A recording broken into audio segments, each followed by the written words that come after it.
창세기서부터 요한계시록까지 성경 속에는 하나님의 마음이 흐르고 있습니다. 그리고 각 시대마다 그 하나님의 마음을 받은 사람들이 릴레이처럼 이어지고 있습니다. 우리를 향한 하나님의 마음은 무엇일까요? 요한복음 3장 16절, 하나님이 세상을 이처럼 사랑하사 독생자를 주셨으니 이는 그를 믿는 자마다 멸망치 않고 영생을 얻게 하려 하심이라. 17절, 하나님이 그 아들을 세상에 보내신 것은 세상을 심판하려 하심이 아니요 그로 말미암아 세상이 구원을 받게 하려 하심이니라. 심판이 아니라 구원하려고 하시는 마음이 하나님의 마음입니다. 그래서 하나님의 마음을 받은 사람들은 자신의 삶을 뛰어넘어서 공동체, 국가, 인류를 위한 구원의 길을 열어나갔습니다. 그런데 이런 하나님의 마음을 우리가 어떻게 받을 수 있을까요?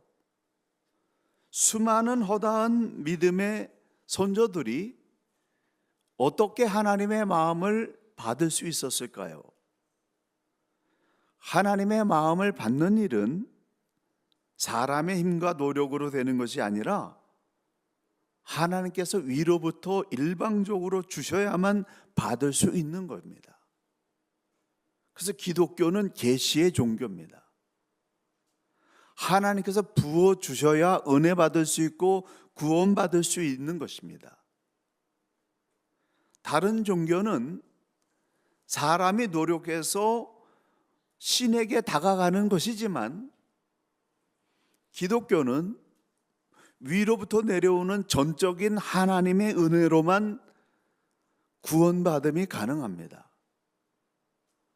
그래서 우리가 하나님의 마음을 애걸복걸한다고 되는 것은 아니지만, 그런데 하나님의 마음을 받은 사람들은, 하나님이 주신 그 마음을 받은 사람들은 삶의 현상들이 나타난다는 겁니다. 예수 십자가의 능력으로 예수 믿고 육에 속한 사람에서 영에 속한 사람으로 다시 태어나게 되면 성령으로 하나님의 마음을 우리에게 부어주시는데, 그 하나님의 마음을 받은 사람들은 삶의 현상이 일어나는 모습들이 분명하다는 겁니다. 하나님의 마음을 받은 사람들에게는 어떤 현상이 일어날까요? 다르게 표현하면은 예수 믿고 거듭난 사람에게는 어떤 일이 일어날까요? 첫째는 깨어짐이 시작됩니다. 요셉은 2번 꿈을 꾸었습니다. 형들의 곡식단이 요셉의 곡식단에 둘러서서 절하는 꿈이었고, 다시 또 해와 달과 11별이 요셉에게 절하는 꿈이었습니다. 부모님까지도 요셉에게 절하는 그런 꿈을 꾸었습니다. 요셉의 시대에는 기록된 하나님의 말씀이 없었기 때문에 꿈을 통해서 하나님께서 뜻을 전달해 주셨습니다. 심리학자들은 꿈은 사람의 잠재의식 속에 들어있는 욕망이 꿈이라고 하는 형태로 표출되는 것이다, 이렇게 설명합니다. 맞는 말이죠. 사람의 깊은 무의식 속에 들어있는 욕망이 혹은 소원이 꿈의 형태로 나타나곤 합니다. 그렇지만 요셉의 꿈은 사람의 욕망이 아니라 하나님의 계시였습니다. 하나님의 마음을 요셉에게 부어주신 것입니다. 그래서 심리학자들이 말하는 거하고 요셉이 꿈꾼 거하고는 다른 거예요. 하나님은 각 사람에게 삶의 비전을 부어주십니다. 우리가 예수 믿고 거듭나게 되면 그 다음에 그 사람에게 맞게 그 사람이 어떻게 살아야 되는지 그것을 알려주시기 위해서 하나님이 마음을 부어주신다는 겁니다. 그걸 성령 받았다, 이렇게 표현할 수 있죠. 근데 내가 품은 소원, 예수 믿고 내가 품은 소원, 내가 꿈꾸는 비전, 이것이 나의 욕망이 아니라 정말 이거 하나님이 주신 거다. 내 인생의 목표가, 내 인생에 살고자 하는 앞으로의 비전이 이건 내 욕망으로 된 것이 아니라 하나님이 주신 것이다 라고 하는 사실을 어떻게 알 수 있는가? 하나님이 주신 비전은 너무나 선명합니다.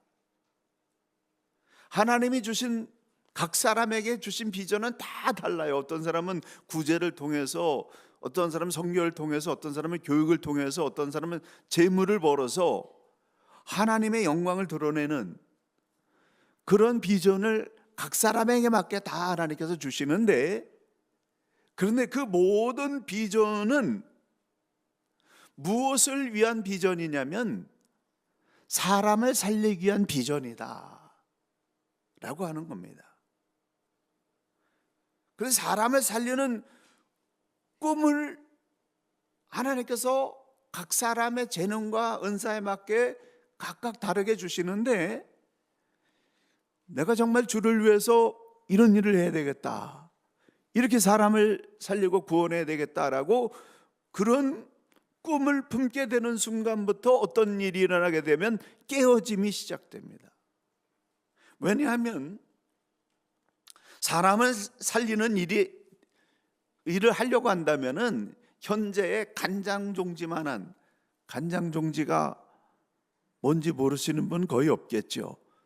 제가 여기 와가지고 이제 자취를 하면서 그릇들을 다 이렇게 씻고 음식을 하면서 보니까 간장 종지가 뭔지를 알겠더라고요. 가장 작은 그릇이라는 거예요. 근데 우리는 하나님의 입장에서 보게 되면은 간장 종지처럼 아주 작은 그릇을 가지고 있는 거예요. 그 그릇 가지고는 사람을 구원하고 사람을 이롭게 하는 그런 삶을 살 수 없기 때문에 하나님께서 깨트리시는 거예요. 그릇을 좀 크게 만드시기 위해서. 요셉이 하나님의 꿈을 꾸었을 때 철없는 나이였습니다. 아버지 야곱은 라헬을 사랑한 것 때문에 요셉에게만 귀공자들이 입을 수 있는 색동옷을 입혀줬습니다. 형들은 그냥 무명옷을 입었겠죠. 그리고 형들의 입장에서 보게 되면 얼마나 불만이 많았겠습니까? 더군다나 형들이 실수할 때마다 아버지한테 가서 고자질하는 이 요셉을 볼 때 좋게 볼 수가 없었죠. 근데 그렇게 형들이 불만에 가득한 가운데 있는데 형들한테 가가지고 자랑합니다. 내가 꿈을 꾸었는데 형님들, 내 꿈에 보니까 형님들이 저한테 절하더라고요. 철없는 소리를 한 거죠. 얼마나 미웠겠습니까? 17살의 요셉은 형들의 아픔을 전혀 헤아리지 못했고 자기 중심적으로 자기만 아는 그런 상태에 있었습니다. 가족을 이끌 만한 그릇이 전혀 못 됐습니다. 그래서 그는 가족을 품고 나라를 품을 만한 큰 인물이 되기 위해서 깨어지기 시작한 것입니다. 하나님을 우리가 사랑한다고 모든 것이 하루아침에 완성되지 않습니다. 사람을 이해하고 세상을 구원할 수 있는 그릇이 되기 위해서는 오랜 연단이 필요합니다. 그렇기 때문에 깨지는 고통을 견뎌내야 돼요. 깨지되 적당히 깨지지 말고 완전히 깨져야 됩니다. 여러분이 혹시 깨지는 가운데 계십니까? 감사하시기 바랍니다. 아멘 하시는 분은 작게 한 번밖에 없네요. 여러분 깨지고 계십니까? 감사하시기 바랍니다. 뭔가 시작되고 있다는 증거예요. 혹시 환경의 어려움을 통해서, 사람을 통해서 자존심이 상하고 인격 모독을 당하는 불이익을 당하고 계십니까? 기뻐하면서 깨지십시오. 완전히 깨지세요. 여러분의 주장이 없어지고 오직 하나님의 뜻만이 여러분을 지배하게 될 때, 거기서부터 비로소 새로운 인생이 시작되는 겁니다. 그렇기 때문에 깨지는 것이 은혜요, 가능성이요, 희망입니다. 요셉이 다시 형들을 정탐하려고 갔을 때 형들이 요셉을 보면서 저기 꿈꾸는 자가 오고 있다, 그러면서 그를 죽여서 한 구덩이에 던지고 그의 꿈이 과연 어떻게 되는지 우리가 한번 보자, 악심을 품게 됐습니다. 요셉을 정말 죽이려고 했습니다. 그런데 다행히 르벤의 도움과 유다의 도움으로 겨우 목숨은 건졌지만은 애굽의 노예로 팔려갔습니다. 애굽의 노예로 팔려가가지고 보디발 장군에게 눈이 들어서 가정 총무라고 하는 그런 직책을 맡아서 좀 자리를 잡는 듯 했지만은 이 보디발 아내의 유혹을 뿌리친 것 때문에 피해자가 가해자로 바뀌어서 억울하게 감옥 생활을 하게 됐습니다. 감옥에서도 술 맡은 관원장의 꿈을 해석해 주면서 그의 복직을 도와줬지만, 술 맡은 관원장도 그리고 그 어떤 사람도 다 요셉을 기억하지 못하는 잊혀진 인물이 되어버리고 말았습니다. 요셉은 깨끗하게 거룩하게 하나님 모시고 살면 살수록 무시당하고 거절당하고 이용당하는 하찮은 존재로 깨지고 부서졌습니다.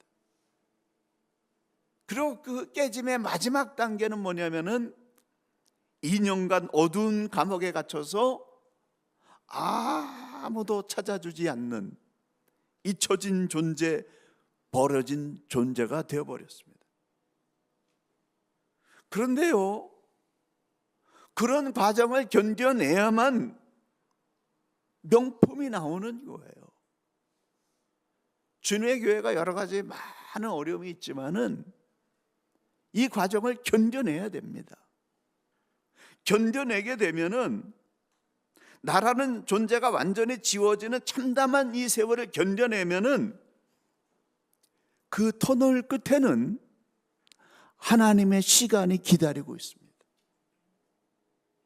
그러므로 하나님의 시간에 도달할 때까지 존재감이 지워지는 이 깨어짐의 시간을 잘 견뎌내는 인내의 승리자들이 되시기를 예수님의 이름으로 간절히 축원합니다. 두 번째로 하나님의 마음을 받은 사람에게는 십자가가 드러납니다. 삶이 달라지는 거예요. 십자가란 무엇입니까? 대신 죽는 사랑이에요. 다른 사람의 흉허물을 보았을 때 그 허물의 값을 대신 지불해 주는 거, 이게 십자가의 사랑입니다. 예수님의 이 십자가의 사랑은 골고다 언덕에서 시작된 것이 아니라 구약 전체 시간 내내 이 십자가의 사랑이 흐르다가 골고다 언덕에서 완성된 거예요. 그래서 하나님을 만난 사람, 예수 이름으로 거듭난 사람에게는 어떤 현상이 일어나냐면 그 사람의 삶 가운데 뭔가 흉어물이 많은 연약한 사람들의 그 죄값을 대신 지불해 주는 대속의 사랑이 들어있다는 겁니다. 저 사람이 정말 하나님의 사람인가? 저 사람이 정말 하나님을 위해서 일하는 사람인가 아닌가? 어떻게 알 수 있습니까? 그 사람의 삶 가운데 다른 사람을 위해서 뭔가 희생하고 대신값을 지불해 주는 십자가의 사랑이 들어있다고 한다면 그 사람 틀림없는 하나님의 사람이죠. 요셉은 17살부터 30살까지 자아가 깨어지는 그런 연단을 받았습니다. 그리고 마지막 관문에서 2년간 감옥에 갇혀서 완전히 잊혀진 그런 고통의 시간을 견뎌냈는데, 그 고통의 시간을 견뎌내고 그 터널을 빠져나오는 그 마지막 시간에 뜻밖의 기회가 그에게 찾아왔습니다. 바로 왕이 2번 꿈을 꾸었습니다. 살찐 7 암소가 강가 갈밭에서 풀을 뜯고 있는데 그 뒤에 흉하고 파리한 7 암소가 나일 강가에 올라와서 살찐 암소 7마리를 모두 잡아먹어 버렸습니다. 다시 또 꿈을 꾸었는데 한 줄기에 무성하고 충실한 7 이삭이 나오고 그 후에 가늘고 동풍에 마른 7 이삭이 나와서 무성하고 충실한 7 이삭을 삼켜버렸습니다. 그 시대에 왕들이 꿈을 꾸는 것은 신의 계시로 여겼습니다. 그래서 그 바로 왕은 신이 나에게 무슨 중요한 계시를 주었다 이렇게 생각을 했는데 바로 왕이 꾼 꿈을 해석할 사람이 아무도 없는 거예요. 아무도 바로 왕의 꿈을 해석하지 못하게 되니까 그때서야 술 맡은 관원장이 꿈을 해석하는 요셉을 기억하게 된 겁니다. 하나님의 시간은 정확합니다. 요셉이 아니면 안 되는 완벽한 시간이 찾아온 것입니다. 바로 왕이 요셉을 보았을 때 너는 꿈을 들으면 능히 푼다 하더라 라고 말하니까 아닙니다. 내가 아니라 하나님께서 바로에게 편안한 대답을 하실 것입니다. 철없던 요셉은 완전히 거듭나서 오직 하나님께만 영광을 돌리는 큰 그릇이 되어 있었습니다. 그리고 왕의 꿈을 해석해 줍니다. 7 항소 7 이삭은 7년 풍년을 말하는 것이요, 흉한 것들이 건강한 것들을 잡아먹는 것은 7년 흉년이 7년 풍년을 다 소멸시켜 버릴 것이라는 뜻입니다.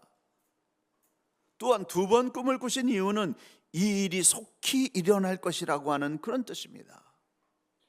그러니 명철하고 지혜 있는 사람을 택해서 풍년 때의 곡식 5분의 1을 거두어 저장하여 흉년의 때를 대비해야 합니다 라고 하는 명확한 해석과 거기에 맞는 확실한 해결책까지 제시해 주었습니다. 그 말을 들은 바로 왕은 즉시 자신의 인장을 빼어주면서 애굽의 전역을 다스리는 국무총리로 요셉을 세웠습니다.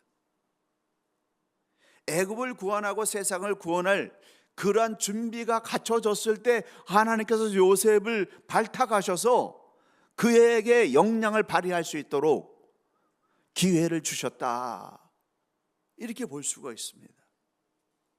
그래서 여러분, 그 담임 목사님 선출하는 거 너무 염려하지 마세요. 정말 이 교회를 이끌어갈 잘 준비된 사람이 분명히 하나님께서 예배해 놓은 사람이 있는 줄 믿으시기 바랍니다. 하나님이 역사하시는 거예요. 하나님께서 역사하셔서 하나님의 시간에 문제가 풀어지고 새로운 시대를 여는 그런 역사가 요셉을 통해서 보게 되면 우리는 알 수가 있습니다. 그리고 7년 풍년이 끝나고 흉년이 시작된 지 2년이 지난 시점에서 곡식을 구하러 애굽으로 내려온 형들을 만났습니다. 자기를 죽이려고 했던 형들, 그 형들에게, 그 또 벌벌 떨고 있는 형들에게 요셉이 이렇게 말합니다. 오늘 본문 말씀이죠. 5절을 현대어 성경으로 여러분에게 읽어드리겠습니다. 형님들이 나를 이곳에 팔았다고 근심하거나 한탄하지 마십시오. 하나님께서 우리 가족을 구하시려고 나를 형님들보다 먼저 이곳에 보내셨습니다. 8절, 그러므로 나를 이곳에 보내신 분은 형님들이 아니라 하나님이십니다. 형님들이 나를 괴롭게 하고 나를 죽이기라고 해서 내가 위기를 만나서 이렇게 왔지만은 그것은 하나님이 하신 일입니다. 그러니 두려워하지 마십시오. 이렇게 멋진 사람으로 성장한 거예요. 요셉이 깨어진 과정을 다 통과한 다음에 결과까지 도달해 보니까 모든 것이 하나님의 은혜였던 거예요. 큰 은혜를 받게 되면요, 나에게 상처 줬던 작은 것들 다 용서할 수가 있습니다. 너무 큰 은혜를 받은 거죠, 요셉이. 그리고 하나님이 인도하신 것을 보게 된 겁니다. 그래서 그는 개인적인 감정을 뛰어넘을 수가 있었습니다. 하나님의 구원 계획을 보았기 때문에 자신의 고통을 형들에게 전가하지 않았다는 거예요. 형들 때문에 내가 너무 억울했다, 그거 아시오? 이런 얘기 하지 않았습니다. 이와 같이 이 대속의 은혜를 알게 되면은 다른 사람을 탓하지 않게 됩니다. 저도요, 굉장히 이렇게 사랑받는 것도 많이 있었지만은 아주 지독하게 어려움 당한 경우도 많이 있었어요. 근데 지나놓고 보니까 그 사람이 나를 괴롭게 했기 때문에 내가 정신을 차렸고 내가 어떤 결단을 하게 됐고 하나님이 인도하시는 길로 갈 수 있었다, 이런 고백을 할 수밖에 없습니다.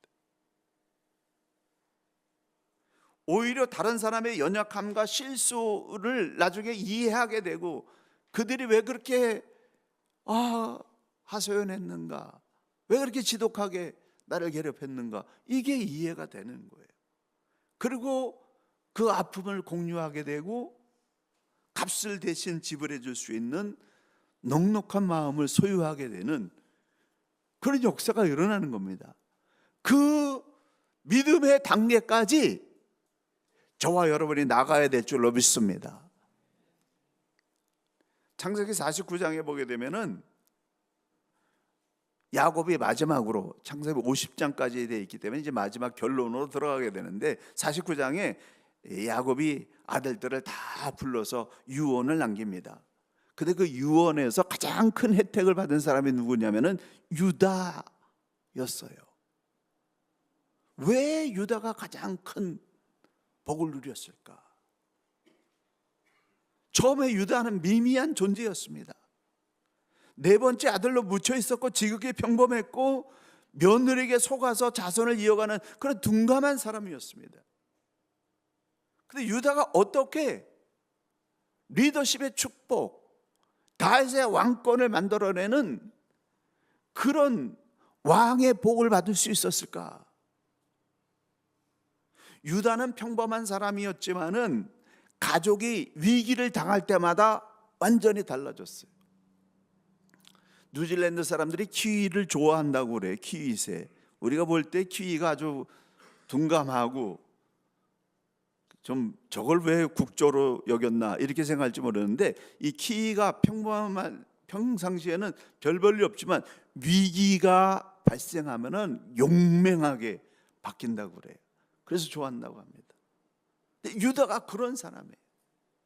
결정적인 위기가 올 때마다 자기 자신을 던져서 가족을 구하는 그런 일을 했습니다. 요셉이 형들에게 위기를 당해서 죽게 될 때 요셉을 실질적으로 구덩이에서 건져낸 생명을 구원한 사람이 유다였습니다. 흉년의 때 가족들이 굶주려 죽게 돼가지고 곡식을 구하러 다시 가야 되는데 그때 야곱이 베냐민을 끌어안으면서 내가 이 베냐민 절대 놓아줄 수 없다, 베냐민을 붙잡고 내어주지 않는 이 고집불통을 부릴 때 그때 유다가 이렇게 말했습니다. 내가 그를 위하여 담보가 되오리니 아버지 염려하지 마세요. 내가 대신 담보가 될 테니까 염려하지 말고 보내주십시오. 만약에 베냐민에게 문제가 생긴다고 한다면 내가 베냐민을 대신해서 담보가 되겠습니다 라고 하는 말로 아버지를 설득했습니다. 그리고 실제로 요셉이 자기의 혈육인 이 베냐민을 억류해서 자기들끼리 좀 정을 나누려고 그 요셉을 베냐민을 억류하려고 할 때 그때 유다가 나서서 이렇게 말합니다. 베냐민과 제 아버지의 목숨은 생명이 연결되어 있습니다. 이 아이가 돌아가지 않으면 우리 아버지는 죽습니다. 그러니 이 아이를 대신해서 저를 감옥에 넣어 주십시오. 대신 볼모로 잡히겠습니다. 자원했어요. 그러자 이 유다의 형제 사랑, 이 모습을 보면서 요셉이 자신의 정체를 더 이상 감추지 못하고 감정이 폭발하면서 하나 되어지는 그런 아름다운 역사가 일어났습니다. 그래서 이 공동체 가운데서 누가 결국 리더가 되느냐, 공동체를 위해서 실질적으로 자기를 던져서 희생하는 유다 같은 사람들이 하나님 나라의 리더가 된다라고 하는 사실을 생각하면서 하나님으로부터 은혜 받기를 원한다고 한다면 아낌없이 십자가의 사랑이 저와 여러분 가운데 나타나기를 예수님의 이름으로 간절히 축원합니다. 마지막으로 하나님의 마음이 부어진 사람에게는 용서가 일어납니다. 야곱의 가족을 살펴보게 되면 네 아내와 12아들 모두가 상처투성이에요. 야곱 자신이 야곱의 아버지 이삭에게 사랑받지 못했기 때문에 마음에 상처가 있었습니다. 또한 라반에게 10번의 속임을 당하는 상처가 있었습니다. 야곱의 아내들은 남편의 사랑을 뺏기 위해서 시기 질투하면서 상처를 받았습니다. 10명의 아들들은 요셉만 사랑하는 이 야곱의 편애 때문에 상처를 받았습니다. 요셉은 형들이 자기의 생명을 빼앗으려 했고 노예로 팔아버린 그 충격 때문에 큰 상처가 있었습니다. 베냐민은 어머니를 잃어버린 상처가 있었습니다. 가족 전체가 다 상처투성이에요. 치유될 가능성이 전혀 없었습니다. 근데 어떻게 이 상처가 완전히 치료되고 하나 되어지는 역사가 일어났습니까? 요셉이 애굽의 국무총리가 된 후 7년 풍년이 지나고 흉년 2년째 됐을 때에 노예로 팔려온 지 22년이 지난 시점에서 이 형들을 만났습니다. 처음 만났을 때는 이 속에 있던 미움이 풀리지 않았어요. 그 용서가 없었습니다. 자신이 요셉이란 사실 형들에게 알려주지 않았어요. 근데 오늘 보면 45장에서 유다가 베냐민을 대신해서 볼모로 잡히겠다라고 하는 이 형제 사랑을 보는 순간에 감정을 억제하지 못하고 대성통곡하면서 제가 요셉입니다. 아버지 살아계십니까? 라고 외치면서 형들을 용서하면서 끌어안는 그런 역사가 일어났습니다. 유다의 대속의 사랑이 미움과 원망을 녹여버렸습니다. 그래서 사랑은 사랑을 부르는 거예요. 사랑은 사랑을 부르고 또 이 사랑은 이 미움의 모든 그런 고질적인 악한 것들을 다 녹여내서 용서라고 하는 그런 놀라운 은혜가 솟아나는 것입니다. 용서는 피해를 입힌 사람이 하는 게 아니라 피해를 입은 사람이 하는 거예요. 피해를 당했던 요셉이 형들을 용서하고 끌어안게 될 때 온 가족이 하나 되는 그런 지적이 일어났습니다. 그런데 그런 용서에도 불구하고 형들은 두려웠어요. 아버지 돌아가신 다음에 우리한테 안 갚으면 하면 어떡하나.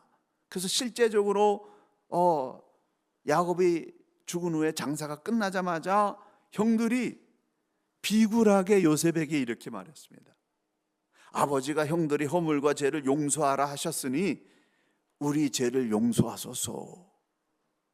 그 말을 들은 요셉은 울었습니다. 그래서 형들은 더욱 겁을 먹고서 요셉 앞에 바짝 엎드려서 우리는 당신의 종입니다 이렇게 빌었습니다. 창세기 15장 19절 요셉이 그들에게 이르되 두려워하지 마소서 내가 하나님을 대신하리이까 당신들은 나를 해하려 하였으나 하나님은 그것을 선으로 바꾸사 오늘과 같이 많은 백성과 생명을 구원하게 하시려 하셨나니 당신들은 두려워하지 마소서 내가 당신들과 당신들의 자녀를 기르리이다. 간곡한 말로 위로하면서 그렇게 끌어안았다는 거예요. 그래서 창세기의 결론은 뭐냐면 완전한 용서예요. 완전한 용서가 신앙의 완성입니다. 형제들의 허물을 대신 갚아주는 이 유다의 대속의 사랑과 요셉의 완전한 용서, 이것이 70인의 씨족이 200만 명의 민족을 일으켜 세우는 도화선이 된 것입니다. 족장의 삶을 정리해 보면은 하나님의 마음을 품었던 아브라함은 길이 없는 곳에서 길을 만들어내는 믿음의 능력을 받았습니다. 이삭은 마른 땅에서 이 가뭄의 이 많은 땅에서 100배의 축복을 거두는 순종의 능력을 받았습니다. 야곱은 자격이 안 되는 사람이 자격이 되는 사람을 뛰어넘는 끈질김과 집념의 능력을 받았습니다. 요셉은 자신을 죽이려 했던 형들을 존중하고 돌보는 용서의 능력을 받았습니다.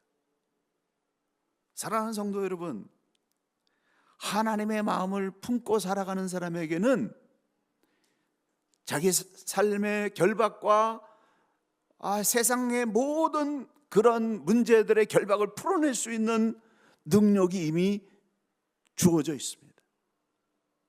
각 사람에게 맞는 하나님의 능력이 이미 부어져 있습니다. 그러므로 대속의 은혜와 완전한 용서의 능력으로 사람을 살리고 인재를 양성하며 약한 자가 변하여 강한 자로 성장하는 하나님 나라가 바로 이곳에 저와 여러분을 통해서 이루어지게 되기를 예수님의 이름으로 간절히 축원합니다.